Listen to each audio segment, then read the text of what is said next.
তো সালমান রহমতুল্লাহি আলাই আজকে চলে গেছে পৃথিবী থেকে। ওনার জানাজার মধ্যে যেই পরিমাণ লোক হয়েছে, এটাতেই প্রমাণ হয়ে যায় উনি কত বড় আল্লাহর নৈকট্য অর্জনকারী একজন মানুষ ছিলেন।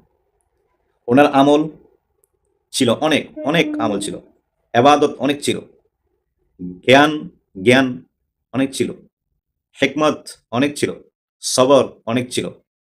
আমানতদারিতা অনেক ছিল। সুন্নতের প্রতি অনুসরণ অনেক ছিল। মানুষদেরকে সুন্নতের পথে চালানোর চেষ্টা অনেক। গফরগাঁও দুগাছিয়া জামিয়া হুসাইনিয়া মাদ্রাসার সম্মানিত মুহতামিম হজরত মাওলানা মাহমুদুল হাসান সালমানি রহমতুল্লাহ আলাই বিগত 14 নভেম্বর ইন্তেকাল করিয়াছে। তা আমি হজরতের মাদ্রাসার একজন শিক্ষক ছিলাম অনেকদিন। সেই সুবাদে আমি হুজুরকে চিনি। হুজুরের সোহবতে আমি অনেকদিন ছিলাম। হুজুরের সাথে আমার সুসম্পর্ক। তো আমি একজন ওনার প্রতিষ্ঠানের একজন শিক্ষক হিসেবে ওনাকে নিয়ে সামান্য কিছু কথা আপনাদের সামনে পেশ করতে চাই।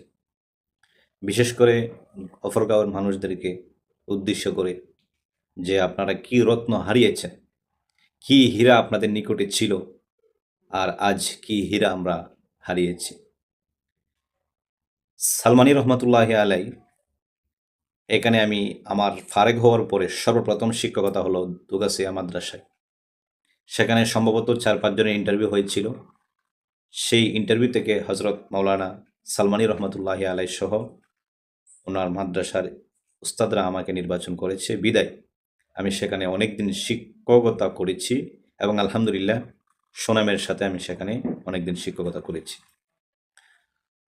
তো হজরত সালমানি রহমতুল্লাহ আলাইকে আমি খুব নিকট থেকে চিনি, খুব কাছ থেকে চিনি। অনেকজন মুহতামিম ছিলেন মাদ্রাসার, সাথে সাথে গফরগাঁও ওলামা সমিতির সম্পাদক ছিলেন। ওলামা সমিতির সবকিছু উনি করতেন। তো ওনার সম্পর্কে আমি, ওনার মধ্যে কিছু গুণ ছিল, নেককার আল্লাহওয়ালা মুত্তাকি ফরহেজগারদের কিছু গুণ কিতাবাদি আমাদের আকাবিরদের কিতাবের মধ্যে পাওয়া যায়। সেই সুবাদে ওনার মধ্যে কিছু ভালো কিছু গুণ ছিল ওনার মধ্যে। সচরাচর অনেক মুহতামিমরাই আছে, মাদ্রাসা পরিচালনা করে এরকম অনেক মুহতামিমরাই আছে, কিন্তু মাওলানা মাহমুদুল হাসান সালমানি রহমতুল্লাহ আলাই একজন অনন্য মুহতামিম ছিলেন। সমালোচনা হতে পারে, আমারও সমালোচনা হতে পারে, আমারও দোষ আছে, সালমানি রহমতুল্লাহ আলাইয়ের দোষ সমাজের লোকদের কাছে আছে, কিন্তু সেগুলো মৌলিকভাবে সমালোচনা নয়। আমরা যদি সামান্য ছোটখাটো বিষয়গুলোকে স্যাক্রিফাইস করে মৌলিক বিষয়গুলোকে যদি সামনে এনে আল্লামা সালমানি রহমতুল্লাহ আলাইকে আমরা সামনে পেশ করি, তাহলে ওনার মতো অনন্য ব্যক্তি আমার চোখে আজও পর্যন্ত পড়ে না। মুহতামিমরা যে এতটা আখলাকপূর্ণ হয়, এতটা আখরাতমুখী হয়, এতটা আমানতদার হয়, খুব কম আছে। তো সালমানি রহমতুল্লাহ আলাই আমাকে অত্যন্ত স্নেহ করতেন। আমি দুগাছিয়া মাদ্রাসার মধ্যে মনে হয় বয়স সবচেয়ে কম ছিল আমার, কিন্তু উনি অসম্ভব আদর স্নেহ করতেন আমাকে। তো সালমানি রহমতুল্লাহ আলাই আজকে চলে গেছে পৃথিবী থেকে। ওনার জানাজার মধ্যে যেই পরিমাণ লোক হয়েছে, এটাতেই প্রমাণ হয়ে যায় উনি কত বড় আল্লাহর নৈকট্য অর্জনকারী একজন মানুষ ছিলেন। ওনার আমল ছিল অনেক, অনেক আমল ছিল। এবাদত অনেক ছিল। জ্ঞান জ্ঞান অনেক ছিল। হিকমত অনেক ছিল। সবর অনেক ছিল। আমানতদারিতা অনেক ছিল। সুন্নতের প্রতি অনুসরণ অনেক ছিল। মানুষদেরকে সুন্নতের পথে চালানোর চেষ্টা অনেক করতেন।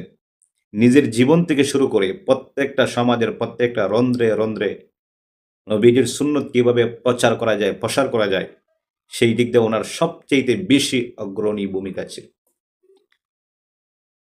উনি আজান শিখাতেন মানুষদেরকে, একামত শিখাতেন, রাসূলের প্রত্যেকটা সুন্নতগুলি মানুষদেরকে হাতে ধরে ধরে ধরে ধরে শিখাতেন, এমনকি উস্তাদদেরকেও শিখাতেন।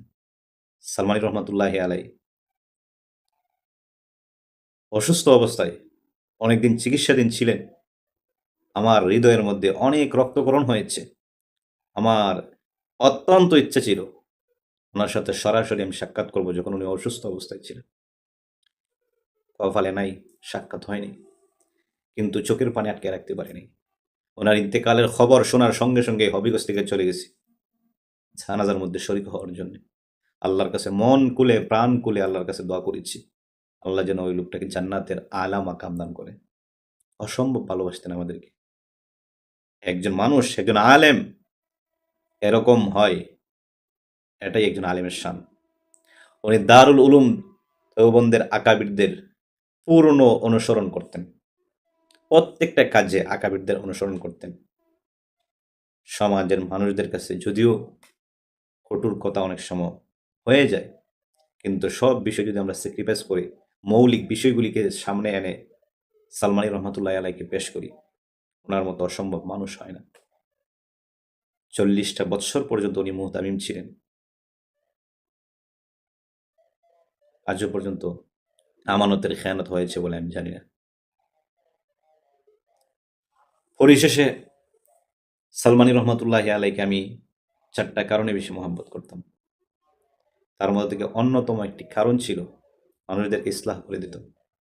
মানুষদেরকে যেখানেই ভুল হতো সেখানেই মানুষদেরকে ইসলাহ করে দিত। এটা অসম্ভব অসাধারণ একটা গুণ ছিল। মানুষদেরকে সুন্নত শিখাই দিত। নাম্বার 2 হলো আমাদের আকাবির ও আসলাফদের পূর্ণ অনুসরণী ছিল। আকাবিরদের প্রত্যেকটা কাজ, প্রত্যেকটা পদাঙ্ক অনুসরণ করে চলতেন। আজকে হজরত চলে গেছে। হজরতের জন্য প্রত্যেকটা মানুষের অন্তর কাঁদে। যেই পরিমাণ লোক হয়েছে ওনার জানাজার মধ্যে, এত লোক অনেক বড় আল্লাহর ওলি ছাড়া হয় না।